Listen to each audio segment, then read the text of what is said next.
या जातावोषधयो देवेभ्यः पुरा वन्दामि सत्तॄणामहगुं सदन्दामानि सप्त च सदम्बो अम्बदामानि सहस्रमुदवोरुहः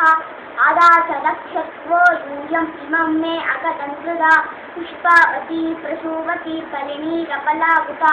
अस्वा इव सजित्वैः पीरुदप्पारिकृष्णवः ओषधीदिमादवृत्तत्वो देवीरुपप्रवे रवाहुंसि विघ्नकीरितरवः साधयमानाः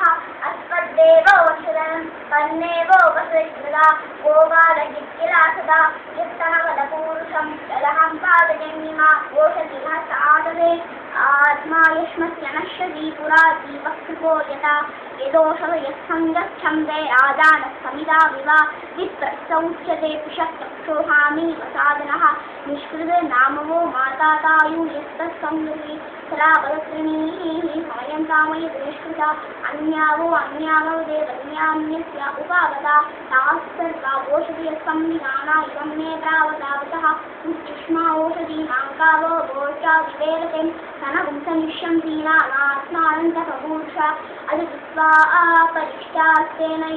उत्तमको ओषधयप्रादित्यमुखो यस्मिन्वा गुम्बता यास्त आदस्तुरात्मानं या विविधो परुः तास्ते यक्ष्मं विवादं तां मुक्तोमत्यमचीरिवा सागं यक्ष्मप्रभ्रास्तेनेन श्रीबीजिना सागं वादस्तत्राज्या साहन्नस्य विहागया अस्वावती गुंसोमवती नोदयन्ती मुतोदशम् आवत्ति सर्वावोषधीयस्मा अरिष्टदातये या पलिनीया अबला पुष्पाया च पुष्पिणीः बृहस्पति प्रयुगास्तानो मुञ्चन्वमुद्रः रोषयस्तोमराज्ञे प्रविष्टा पृथिवीमनो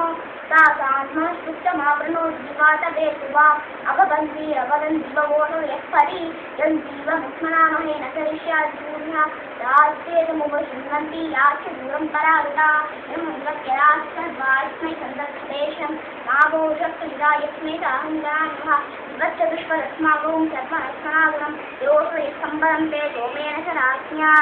यस्मै करोति ब्राह्मणस्तु कुम्भराजन्पारयामसि।